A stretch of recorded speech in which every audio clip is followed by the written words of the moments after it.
بسم اللہ الرحمن الرحیم اللہم صلی علی محمد وعلی آل محمد وبارک وسلم رب اشرح لی صدری ویسر لی امری واحلل عقدۃ من لسانی یفقہوا قولی واجعل لی وزیرا من اہلی آمین یا رب العالمین۔ السلام علیکم ورحمۃ اللہ وبرکاتہ۔ ناظرین خوش آمدید کہتے ہیں۔ دورہ ترجمہ قرآن کا سلسلہ جاری ہے، سورۃ الاحزاب کا مطالعہ کر رہے ہیں، اور ہمیں یاد آیا کہ ہمارے ہاں پاکستان کے بہت سارے بورڈز میں میٹرک کے سلیبس میں بھی سورۃ الاحزاب شامل ہے، سورہ انفال بھی شامل ہے، سورہ احزاب بھی، سورۃ الممتحنہ 28 پارے میں۔ تو ہمارے وہ طلبہ و طالبات کے جن کو آئندہ اسلامک اسٹڈیز کے پیپرز اٹیمپٹ کرنے ہیں اور جن کے ہاں سورۃ الاحزاب سلیبس میں شامل ہے، مجھے امید ہے کہ ان کو بھی فائدہ ہوگا اور ہم سب کو بھی فائدہ ہوگا انشاءاللہ۔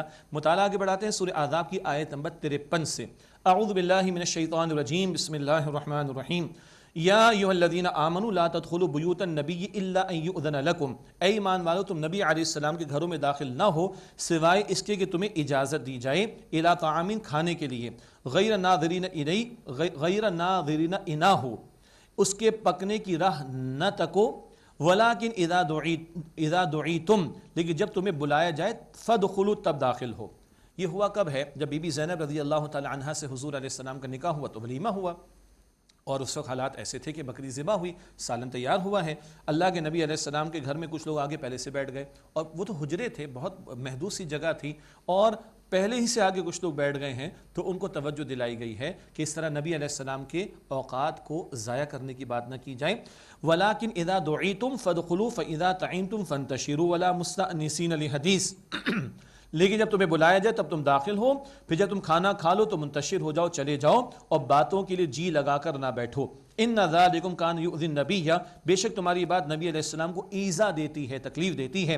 فیستحیی منکم، پس وہ تم سے جھجک محسوس کرتے ہیں، حیا فرماتے ہیں، تمہیں کچھ کہتے نہیں ہیں، تمہیں سرزنش نہیں کرتے۔ اللہ اکبر۔ واللہ لا یستحیی من الحق، اور اللہ تعالی حق بات بیان کرنے میں جھجک محسوس نہیں فرماتا۔ نبی علیہ السلام تو اپنی شفقت اور نرمی کی وجہ سے تمہیں کچھ نہیں فرما رہے، مگر نبی علیہ السلام کا وقت بڑا قیمتی ہے، سب سے زیادہ قیمتی زندگی ان کی، سب سے زیادہ قیمتی وقت حضور کا صلی اللہ علیہ وسلم ضائع نہ کیا جائے۔ اللہ تعالیٰ نے توجہ دلا دی۔ اب آ رہا ہے حجاب کا لفظ، توجہ سے سنیے گا۔ وَإِذَا سَأَلْتُمُوهُنَّ مَتَاعًا فَاسْأَلُوهُنَّ مِن وَرَاءِ حِجَابٍ، اور جب ان نبی علیہ السلام کی بیویوں سے کوئی شے مانگو تو اسے پردے کے پیچھے سے مانگو۔ حجاب اس کا ترجمہ ہم نے پردہ کیا۔ ذالکم اطہر لقلوبکم وقلوبہم، یہ صحابہ کرام سے خطاب ہو رہا ہے ازواج مطہرات کے بارے میں۔ انبیاء کے بعد پاکیزہ ترین جماعت صحابہ کرام بشمول اہل بیت رضی اللہ تعالی عنہم اجمعین، اور انبیاء کے بعد مقدس ترین جماعت صحابہ کرام، اور اس کائنات میں عظیم ترین خواتین میں ازواج مطہرات شامل ہیں۔ اللہ اکبر۔ کیا فرما رہا ہے اللہ؟ ذالکم اطہر لقلوبکم وقلوبہم، یہ بات تمہارے اور ان کے دلوں کے لیے زیادہ پاکیزہ تر ہے۔ کیا؟ پردے کے پیچھے سے مانگنا۔ امت کی مائیں ہیں، پردے کا حکم ہے، حجاب کا لفظ آیا ہے، چادریں گھروں پہ لٹکائی گئی ہیں، اور پردے کے پیچھے سے سوال ہوتا تھا۔ یہ حجاب کا لفظ یہاں پر خود قرآن کریم میں آیا ہے۔ اب جو لوگ کہتے ہیں حجاب کا معاملہ جس کا ترجمہ ہم پردہ کرتے ہیں پے عربی میں نہیں ہے، تو پردہ اردو میں ہوگا، عربی میں تو پردے کا لفظ نہیں آئے گا، حجاب کا لفظ آئے گا، جو کہ اس مقام پر آ گیا۔ اب لوگ کہتے ہیں مولویوں کی بات ہے، یہ مولویوں کی بات ہے، یہ اللہ کا کلام ہے۔ اور کن کے لیے ہدایت؟ اول پھر ہمارے لیے، صحابہ کرام، ازواج مطہرات، پاکیزہ ترین لوگ۔ اللہ فرما رہا ہے ان کے اور تمہارے دلوں کے لیے پاکیزہ تر ہے۔ تو ہم کہاں ہیں؟ 2022 میں بیٹھے ہیں، 21ویں صدی عیسوی ہے، دجالی فتنہ ہے، دجالی فتنہ، شیطان کے حملے ہیں، حیا کا جنازہ، پتہ نہیں کیا کچھ ہو چکا ہے۔ ہمیں کس قدر حجاب، پردے کے احکامات کی پاسداری کی ضرورت ہوگی، اندازہ کیا جا سکتا ہے۔ کچھ اور بات وہ آگے انشاءاللہ آئے گی آیت نمبر 59 میں انشاءاللہ۔ وَمَا كَانَ لَكُمْ أَن تُؤْذُوا رَسُولَ اللَّهِ وَلَا أَن تَنكِحُوا أَزْوَاجَهُ مِن بَعْدِهِ أَبَدًا، اور تمہارے لیے جائز ہے کہ تم اللہ کے رسول علیہ السلام کو ایذا دو۔ ایذا کا مطلب تکلیف دینا، اور نہ یہ جائز ہے کہ ان کے بعد کبھی بھی ان کی بیویوں سے نکاح کرو۔ یہ امت کی مائیں ازواج مطہرات، ان کا مقام بلند۔ ہاں جو حضور کی بیٹیاں ہیں ان سے تو نکاح ہوئے، سیدنا عثمان رضی اللہ تعالی عنہ کے نکاح میں حضور کی 2 بیٹیاں کے بعد دیگریں آئی ہیں، ہم سب واقف ہیں اس بات سے۔ سیدہ فاطمہ الزہرا رضی اللہ تعالی عنہ، سیدنا علی سے ان کا نکاح ہوا۔ بیٹیوں سے نکاح وہ بالکل ٹھیک، لیکن ازواج مطہرات کے بارے میں کیا ہے؟ ان حضور کے بعد ان سے کبھی نکاح نہیں ہوگا تم میں سے کسی کا۔ باقی پردے کے احکامات وہ اپنی جگہ پر ہیں۔ ان ذالکم کان عند اللہ عظیما، بے شک تمہاری یہ بات اللہ تعالیٰ کے نزدیک بہت بڑے گناہ کی بات ہے۔ ان تبدوا شیئا، او تخفوہ فإن اللہ کان بکل شیء علیما، اور اگر تم کوئی بات ظاہر کرو یا اسے پوشیدہ رکھو تو بے شک اللہ تعالیٰ ہر بات کا جاننے والا ہے۔ لا جناح علیہن فی آبائہن ولا ابنائہن ولا اخوانہن ولا ابناء اخوانہن ولا ابناء اخواتہن ولا نسائہن ولا ما ملکت ایمانہن واتقین اللہ۔ عورتوں پر کوئی حرج نہیں پردہ کرنے کے اعتبار سے، نہ اپنے باپ، نہ اپنے بیٹوں، نہ اپنے بھائیوں، نہ اپنے بھتیجوں، اور نہ اپنے بھانجوں، اور نہ اپنی عورتوں کے بارے میں، اور نہ اپنی کنیزوں سے۔ واتقین اللہ، اور عورتوں اللہ سبحانہ وتعالی سے ڈرتی رہو۔ یہ ایک چھوٹی لسٹ ہے، اس سے پہلے سورہ نور کی آیت 31 میں بھی ذکر آ گیا، اور سورہ نساء کی آیت نمبر 23 میں بھی ذکر آ گیا۔ جو محرم ہیں ان کے سامنے خاتون خمار اوڑھ دیں، وہ سورہ نور آیت 31 میں بات آئی تھی، وہ اختیار کر لے، چادر ہو، دوپٹہ باریک نہ ہو، مناسب دوپٹہ ہو، سر پہ ڈال دیا جائے، سینے پہ ڈال دیا جائے، یہ کفایت کر جائے گا۔ محرم کے سامنے یہ ہے تو نامحرم کے سامنے زیادہ اہتمام ہوگا نا۔ بہت سمپل سی بات ہے، لسٹ کیوں دی گئی؟ اس لیے کہ یہ محرم ہے تو ان کے سامنے یہ ہو سکتا ہے، تو نامحرم سے زیادہ احتیاط کرنا ہوگی۔ کچھ بات آئی تھی آیت 32-33 میں، کچھ بات آئی ابھی 59-53 میں، اور کچھ بات ابھی آئے گی آیت نمبر 59 میں انشاءاللہ۔ ان اللہ کان علی کل شیء شہیدا، بے شک اللہ تعالیٰ ہر بات پر از خود گواہ ہے۔ اس کے بعد مشہور آیت کریمہ صلاۃ و سلام کے حکم کے اعتبار سے، ان اللہ وملائکتہ یصلون علی النبی، بے شک اللہ تعالیٰ اور اس کے فرشتے نبی علیہ السلام پر صلاۃ بھیجتے ہیں، یعنی ہم اس کا ترجمہ درود کرتے ہیں، ابھی ذکر کرتے ہیں انشاءاللہ۔ یا ایھا الذین آمنوا، اے ایمان والو، صلو علیہ، تم بھی نبی علیہ السلام پر صلاۃ بھیجو، وسلموا تسلیما، اور خوب سلام بھیجو۔ صلاۃ کا ایک ترجمہ رحمت کا بھی ہے، دعا کا بھی ہے، اور صلاۃ نماز کے لیے بھی وہ خاص اہتمام ہے اللہ تعالیٰ کی بندگی کا، تو صلاۃ کا ترجمہ رحمت کا بھی، صلاۃ کا ترجمہ دعا کا بھی۔ ہم اور آپ دعا کرتے ہیں کس سے؟ اللہ تعالیٰ سے، کہ اللہ تو رحمت نازل فرما نبی مکرم علیہ السلام پر۔ فرشتے دعا کرتے ہیں اللہ تو رحمت نازل فرما نبی مکرم صلی اللہ علیہ وسلم پر۔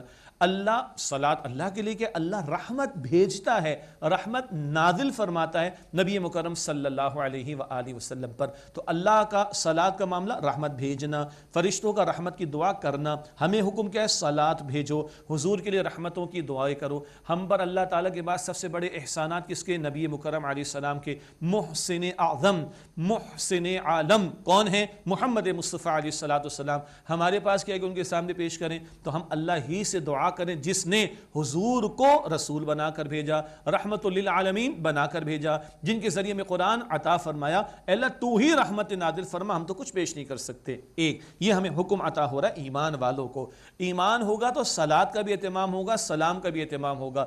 ایمان ہوگا تو صلاۃ و سلام کا اہتمام ہوگا۔ اللہ مجھے اور آپ کو توفیق عطا فرمائے۔ حدیث مبارک میں آتا ہے جو نبی علیہ السلام پر ایک مرتبہ صلاۃ درود بھیجے، اللہ 10 مرتبہ رحمتیں نازل فرماتا ہے۔ نبی علیہ السلام نے فرمایا کہ بڑا بخیل ہے وہ شخص، کنجوس کے جس کے سامنے میرا نام آئے اور وہ مجھ پر سلام نہ بھیجے۔ اللہ کے نبی علیہ السلام کے سامنے جبریل آئے علیہ السلام، اور جبریل علیہ السلام نے عرض کی تباہ ہو جائے وہ شخص جس کے سامنے آپ کا نام مبارک آئے صلی اللہ علیہ وسلم، اور صلاۃ یعنی درود نہ بھیجے۔ حضور نے فرمایا آمین، تباہ و برباد ہو جائے، استغفر اللہ۔ اور ایک بڑی پیاری حدیث مبارک، طویل حصہ ہے اس کا، طویل واقعہ ہے، طویل تفصیلات ہیں اس میں۔ آخری حصہ کیا ہے؟ آپ نے صحابی رضی اللہ تعالی عنہ کو فرمایا اگر تم دعا میں صرف درود ہی پڑھو، اللہ اکبر، صرف درود ہی پڑھو، صرف درود ہی پڑھو، صرف درود ہی پڑھو، اللہ کافی ہو جائے گا تمہارے لیے، اللہ اکبر۔ اور حدیث میں یہ بھی ذکر آیا کہ دعا معلق رہتی ہے زمین و آسمان کے درمیان جب تک کہ اس کے آغاز اور اختتام پر درود نہ پڑھ لیا جائے۔ شب جمعہ اور دن جمعے کا، شب جمعہ اور جمعے کا دن کثرت سے اللہ کے نبی علیہ السلام پر صلاۃ یعنی درود بھیجنے کی تعلیم عطا کی گئی ہے۔ اور بہترین صلاۃ کیا ہے؟ بہت سارے کلمات ہیں، احادیث مبارکہ میں آتے ہیں، بہترین وہ بھی ہے جو اللہ کے رسول نے درود ابراہیمی ہمیں تعلیم فرمایا، ہم سب کو معلوم ہے۔ اور مختصر کیا ہے؟ صلی اللہ علیہ وآلہ وسلم۔ اللہ تعالی ہمیں ان الفاظ کو بھی اور درود السلام کے دیگر الفاظ کو بھی ہمارے معمولات میں شامل رکھنے کی توفیق دے، اور فرمایا وسلموا تسلیما، اور خوب سلام بھیجو نبی علیہ السلام پر۔ التحیات میں جب ہم بیٹھتے تشہد میں تب بھی ہم پڑھتے ہیں، اور اس کے علاوہ مسجد میں داخل ہوتے بسم اللہ والصلاۃ والسلام علی رسول اللہ، وہاں بھی سلام ہے، بسم اللہ والسلام علی رسول اللہ، یہ الفاظ بھی احادیث میں آتے ہیں۔ اور پھر تفاسیر کو دیکھیں گے، وہاں بھی یہ کلمات تعلیمات ہمیں ملیں گے مستقل اپنے معمولات میں. اللہ مجھے بھی توفیق عطا فرمائے, اللہ آپ کو بھی توفیق عطا فرمائے. صلاۃ و سلام کا اہتمام کرنا چاہیے. ان الذين يؤذون الله ورسوله لعنهم الله في الدنيا والاخره واعد لهم عذابا مهينا. بے شک جو لوگ اللہ تعالیٰ اور اس کے رسول علیہ السلام کو ایذا پہنچاتے ہیں اللہ تعالیٰ نے ان پر دنیا اور آخرت میں لعنت کر دی ہے, اور اللہ تعالیٰ نے ان کے لیے ذلیل کر دینے والا, رسوا کر دینے والا عذاب تیار کیا ہے. اللہ تعالیٰ کو ایذا پہنچانا کیا ہے؟ حدیث مبارک میں آتا ہے کہ حالات میں اتار چڑھاؤ آتا ہے, لوگ کہتے ہیں زمانہ ایسا زمانہ ایسا. اللہ تعالیٰ فرماتا ہے ابن آدم مجھے برا بھلا کہتا ہے, میں ہی تو زمانہ ہوں. یہ بدلتے حالات کون وارد کر رہا ہے؟ اللہ. یہ بخاری شریف کی حدیث ہے. اور اللہ کی نافرمانی کا کام کرنا یہ اللہ کو ایذا دینے کے مترادف ہے. اللہ کے رسول علیہ السلام کی نافرمانی کرنا یہ اللہ کے رسول علیہ السلام کو ایذا دینے کے مترادف ہے. اللہ اس سے ہماری حفاظت فرمائے. والذین یؤذون المؤمنین والمؤمنات بغیر ما اکتسبوا فقد احتملوا بہتانا و اثما مبینا. اور جو لوگ مومن مردوں اور مومن عورتوں کو ایذا دیتے ہیں بغیر اس کے کہ انہوں نے کچھ کیا ہو, تو یقیناً ان لوگوں نے اپنے سر پر بہت بڑا بہتان اور بہت ساری گناہ دھر لیا. یعنی یہ الزام لگانا, ایذا دینا, یہ بہتان لگانے کے مترادف اور ایک بہت بڑا گناہ لاد لینے کے مترادف ہے.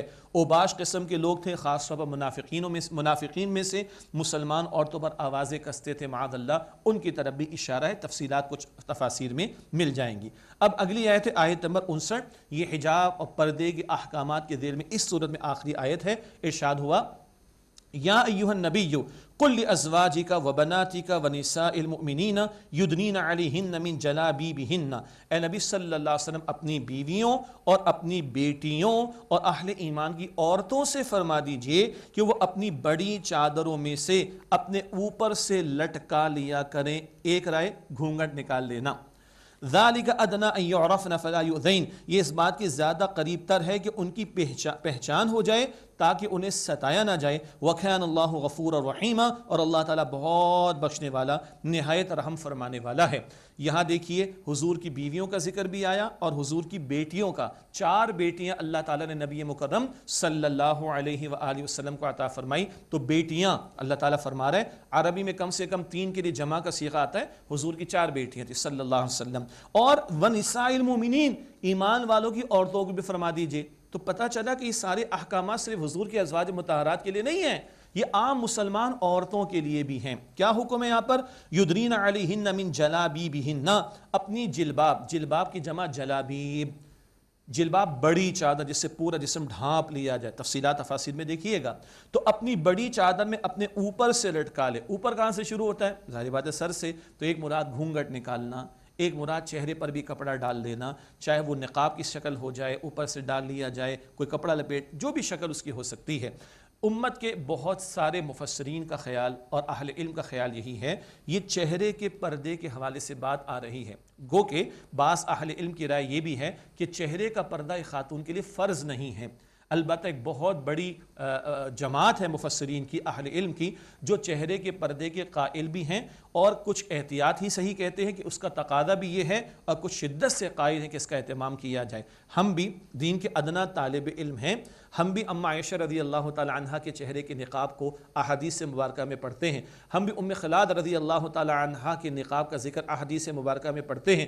ہم بھی فاطمہ الزہرا رضی اللہ تعالی عنہا کی چادر اور ان کی حیا کا تذکرہ احادیث مبارکہ میں پڑھتے ہیں. ہم بھی ان اہل علم کی رائے سے اتفاق کرتے ہیں کہ جو اس بات کے قائل ہیں کہ نامحرم کے سامنے خاتون آئے تو وہ چہرے کو بھی چھپانے کی کوشش کرے. دلائل بہت ہیں, البتہ دوسری رائے بھی بعض اہل علم کی ہے. تو بھائی کم سے کم جتنا سب مانتے ہیں, سر کو ڈھانپنا, پورے جسم کو چھپانا, اس پر تو آ جاؤ بھائی, اتنے کو تو مان لو. باقی ہم قائل ہیں چہرے کے پردے کے اعتبار سے بھی وہ دلائل اپنی جگہ پر بیان کیے جا سکتے ہیں.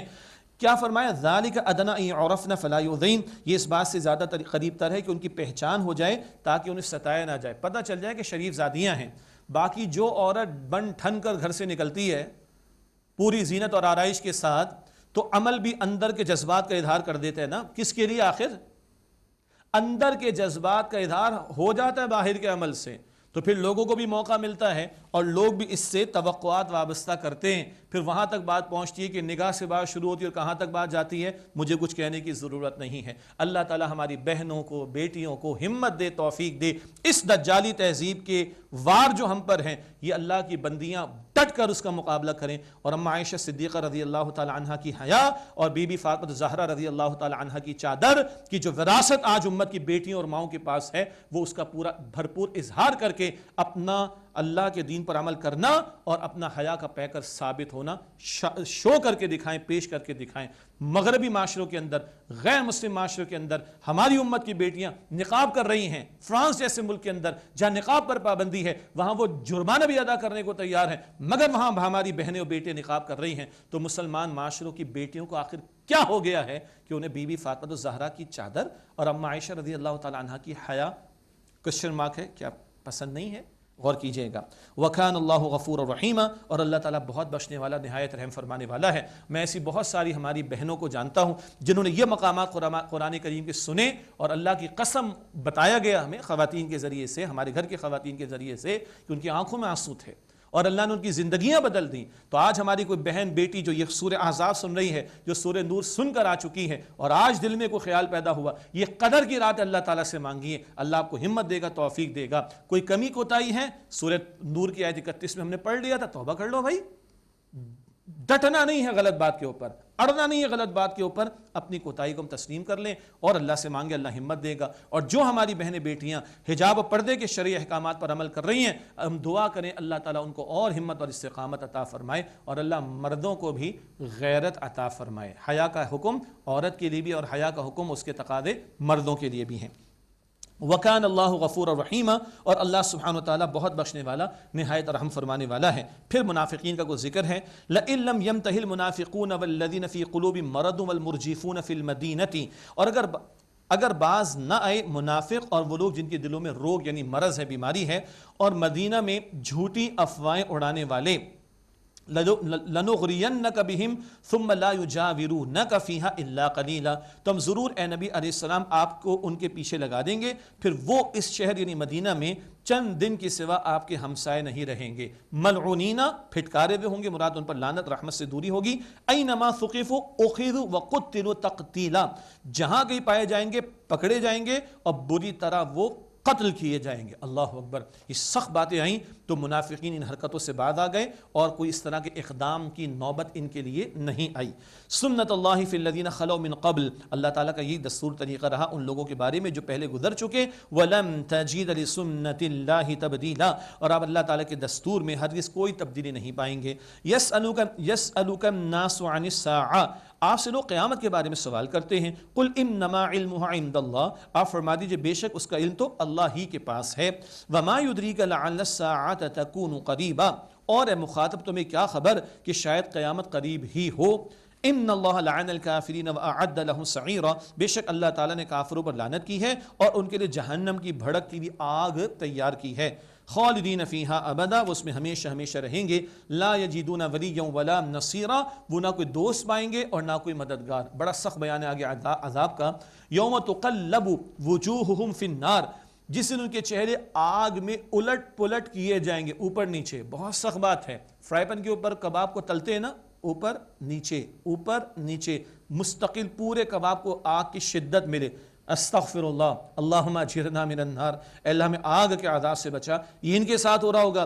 یوم تقلب وجوہہم فی النار، جس دن ان کے چہرے آگ میں الٹ پلٹ کیے جائیں گے. یقولون، کہیں گے، یا لیتنا اطعنا اللہ واطعنا الرسول، اے کاش ہم نے اطاعت کی ہوتی اللہ کی اور اطاعت کی ہوتی رسول کی. اس دن ماننے کا کوئی فائدہ نہیں. وقالوا ربنا انا اطعنا سادتنا وکبراءنا فاضلونا السبیل، اور وہ کہیں گے اے ہمارے رب، بے شک ہم نے اطاعت کی اپنے سرداروں کی اور اپنے بڑوں کی تو انہوں نے ہمیں راستے سے بھٹکا دیا. ربنا آتهم ضعفین من العذاب ولعنهم لعنا کبیرا، اے ہمارے رب انہیں دگنا عذاب دے اور ان پر بڑی لعنت کر دے. مگر کوئی فائدہ نہیں. لیڈر بھی گمراہ قسم کے جہنم میں، اندھے بن کر پیچھے چلنے والے بھی جہنم میں. اللہم اجرنا من النار، اے اللہ ہم سب کو آگ کے عذاب سے محفوظ فرما.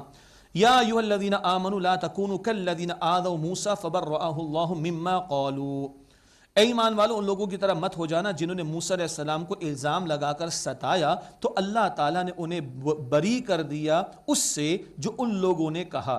ایک تو حدیث مبارک میں تفصیل آتی ہے کہ موسیٰ علیہ السلام بہت زیادہ سطر کو پوشیدہ رکھنے کا اور حیا کی حفاظت کا اہتمام کرتے. لوگوں نے ایک اعتراض کیا اچھا جی کوئی عیب ہے اس لیے بڑے چھپتے پھرتے ہیں. معاذ اللہ, اللہ نے خاص تدبیر فرمائی اور حضرت موسیٰ علیہ السلام کے عفت و پاک دامنی کی حفاظت کا اعلان بھی ہوا اور واضح ہو گیا کوئی عیب ان میں نہیں. یہ تفسیر احادیث مبارکہ میں آتی ہے. یہ تو انفرادی سطح پر الزام لگا کر ان پر عیب لگانا معاذ اللہ لوگوں نے ستایا, اور ایک ان کی قوم نے ستایا تھا. کب؟ جب قتال کا موقع آیا سورہ مائدہ کی آیت نمبر 24, تو صاف کورا قوم نے جواب دے دیا فَاذْهَبْ أَنْتَ وَرَبُّكَ فَقَاتِلَا إِنَّا هَاهُنَا قَاعِدُونَ. موسیٰ جائیے آپ گھر جا کے قتال کیجیے, ہم تو یہیں بیٹھ رہیں گے. تو ان دونوں اعتبارات سے انفرادی سطح کا معاملہ یا اجتماعی سطح پر جو ایذا قوم نے پہنچائی, ہم مسلمانوں کو کہا جا رہا ہے تم اس طرح کا معاملہ نہ کرنا جیسے کہ موسیٰ علیہ السلام کے قوم کے لوگ ہو گئے تھے. مراد ہمیں نبی مکرم علیہ السلام کی پیروی کرنی ہے اور ان کا ساتھ دینا ہے اور ان کے نقش قدم پر چلنے کی کوشش کرنی. اس طرح بھی ہمیں توجہ دلائی گئی. وَكَانَ عِنْدَ اللَّهِ وَجِيهًا, اور وہ یعنی موسیٰ علیہ السلام اللہ تعالیٰ کے نزدیک بہت آبرو والے تھے. یا ایھا الذین آمنوا اتقوا اللہ وقولوا قولا سدیدا, اے ایمان والو اللہ تعالیٰ کا تقوی اختیار کرو اور بات صحیح اور درست کہو, زبان ٹھیک استعمال کرو. یہ چھوٹی سی ہے مگر بہت چلتی ہے. حدیث مبارک جو اللہ اور آخرت پر ایمان رکھتا ہے یا تو چپ رہے یا خیر کی بات کہے. حدیث مبارک تو مجھے زبان و شرمگاہ کی حفاظت کی ضمانت دو, میں تمہیں جنت کی ضمانت دیتا ہوں. حدیث مبارک ہے سب سے زیادہ جو شے لوگوں کو جہنم میں لے کر جائے گی وہ زبان کا غلط استعمال ہوگا. پیچھے معاشرتی ہدایات آئیں, گھر کی زندگی, معاشرت کی زندگی, زبان کے استعمال کی بڑی اہمیت ہے, توجہ دلائی جا رہی ہے. اللہ کا تقوی اختیار کرو, اللہ سے ڈرو. وقولوا قولا سدیدا, اور بات کہو صحیح اور درست. یصلح لکم اعمالکم ویغفر لکم ذنوبکم, اللہ تعالیٰ تمہارے اعمال کو سنوار دے گا, تمہارے گناہوں کو بخش دے گا. ورنہ زبان کی بے باکیاں بڑی بڑی نیکیوں کو برباد کر ڈالتی ہیں. اللہ اکبر. یصلح لکم اعمالکم ویغفر لکم ذنوبکم, اللہ تمہارے اعمال کو سنوار دے گا, تمہارے گناہوں کو بخش دے گا. ومن یطع اللہ ورسولہ فقد فاز فوزا عظیما, اور جو اللہ تعالیٰ اور اس کے رسول علیہ السلام کی اطاعت کرے گا تو وہ عظیم کامیابی حاصل کرے گا. اللہ انہی لوگوں میں ہمیں شامل فرمائے. اور یہ دو آیات, آیت نمبر 70-71, یہ نبی مکرم علیہ السلام اکثر خطبات میں اور نکاح کے موقع پر بھی تلاوت فرمایا کرتے تھے. اِنَّا عَرَضْنَا الْأَمَانَةَ عَلَى السَّمَاوَاتِ وَالْأَرْضِ وَالْجِبَالِ فَأَبَيْنَ أَن يَحْمِلْنَهَا وَأَشْفَقْنَ مِنْهَا وَحَمَلَهَا الْإِنسَانُ, بے شک ہم نے اپنی امانت کو پیش کیا آسمانوں اور زمین اور پہاڑوں پر, تو انہوں نے اس کے اٹھانے سے انکار کیا اور وہ اس سے ڈر گئے اور انسان نے اسے اٹھا لیا. إِنَّهُ كَانَ ظَلُومًا جَهُولًا, بے شک وہ انسان بڑا ظالم, بڑا ہی نادان ہے. اب یہ کیسے اللہ نے پیش کیا آسمان زمین پہاڑوں پر؟ اللہ نوز دی بیسٹ, بہترین بات اللہ کے علم میں, مگر کوئی امانت پیش ہوئی. کون سی امانت؟ کئی آرا ہیں, 3 باتیں اور ان کی ریکنسلیشن آپ کے سامنے رکھ دیتے ہیں. ایک رائے روح کی ذمہ داری, اللہ اکبر. ایک رائے وحی کے نزول کا معاملہ, اور ایک رائے خلافت کی ذمہ داری, اللہ کا نمائندہ بن کر اللہ کے احکامات کی نفاذ کی کوشش کرنا. تو خلافت, روح, وحی, یہ آرا ہیں. یہ تینوں آرا بیان کی گئی ہیں اور یہ تینوں اپنی جگہ درست ہیں.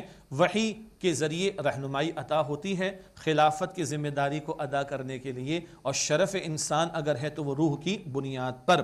تو حاصل کلام, انسان نے اٹھا لیا بڑا ظالم و نادان ہے. کیا مطلب؟ اگر اس ذمہ داری کو ادا نہ کرے, خلافت کی, روح کے تقاضے پورے نہ کرے, وحی کو فراموش کر دے, تو بڑا ظالم اور بڑا نادان. اور تقاضے پورے کر لے تو شرف اس کو میسر آ جائے گا, عزت اس کو میسر آ جائے گی, اللہ کی رحمت اس کو میسر آ جائے گی. اگلی آیت کریمہ جو کہ آخری آیت بھی ہے, اس میں 3 گروہوں کا بیان ہے. 2 گروہ جنہوں نے ذمہ داریوں کو فراموش کیا انسانوں میں سے, اور ایک وہ گروہ کہ جس نے ذمہ داری کو اٹھایا اور ذمہ داری کو ادا کیا. فرمایا لِيُعَذِّبَ اللَّهُ الْمُنَافِقِينَ وَالْمُنَافِقَاتِ وَالْمُشْرِكِينَ وَالْمُشْرِكَاتِ, تاکہ اللہ عذاب دے منافق مردوں اور منافق عورتوں کو اور مشرک مردوں اور مشرک عورتوں کو, وَيَتُوبَ اللَّهُ عَلَى الْمُؤْمِنِينَ وَالْمُؤْمِنَاتِ, اور تاکہ اللہ توبہ قبول فرمائے مومن مردوں اور مومن عورتوں کی. وَكَانَ اللَّهُ غَفُورًا رَحِيمًا, اور اللہ تعالیٰ بہت بخشنے والا نہایت رحم فرمانے والا ہے. تو جو آج روح کے تقاضوں پر عمل کریں, روزوں کا حاصل کیا ہے؟ روح کو بیدار کرو. اور روح کی غذا کیا ہے؟ یہ قرآن حکیم. اور یہ قرآن حکیم کیا ہے؟ یہ فلسفہ حیات ہے, کیسے زندگی گزارنی ہے اللہ کی خلافت کی ذمہ داری کو پورا کرنے کے لیے. اللہ ہمیں توفیق دے روح کے تقاضوں پر عمل کرے, اللہ ہمیں توفیق دے روح کے تقاضوں کے ساتھ وحی کے تقاضوں پر عمل کرے. اور اللہ نے جو منصب خلافت اس امت کو عطا فرمایا, سورہ نور کی آیت 55 میں بھی بات آئی, اب پوری امت پر خلافت کی ذمہ داری ہے ختم نبوت کے بعد. اللہ اس ذمہ داری کو ادا کرنے کی توفیق دے. کریں گے تو اللہ نظر کرم فرمائے گا, اللہ غفور رحیم ہے, بخش دے گا, رحم فرمائے گا. ورنہ منافقین اور مشرکین جو اس ذمہ داری سے فرار اختیار کر جاتے ہیں, ان کے لیے پھر اللہ تعالیٰ تعالیٰ نے عذاب تیار کر رکھا ہے۔ ناظرین کرام سورہ احزاب کا مطالعہ اللہ تعالیٰ کے فضل سے مکمل ہوا۔ آئیے ناظرین کرام مختصر دعا پر محفل کا اختتام کرتے ہیں۔ بسم اللہ الرحمن الرحیم، اللہم صلی علی محمد وعلی آل محمد وبارک وسلم، اللہم انک عفو کریم تحب العفو فاعف عنا۔ اے اللہ تو معاف فرمانے والا ہے، کریم ہے، معاف کرنے کو پسند فرماتا ہے۔ اے اللہ ہم سب کو معاف فرما دے۔ اے اللہ ہم سب کی، ہمارے ماں باپ کی، ہمارے گھر والوں کی، تمام مسلمانوں کی مغفرت فرما دے۔ اے اللہ ہمارے صغیرہ کبیرہ گناہوں کو بخش دے۔ اے اللہ ہمیں جہنم سے آزاد فرما دے۔ اے اللہ ہمیں جنت الفردوس عطا فرما۔ اے اللہ ہم سب سے راضی ہو جا۔ وصلی اللہ علی النبی الکریم وعلی آلہ واصحابہ اجمعین برحمتک یا ارحم الراحمین۔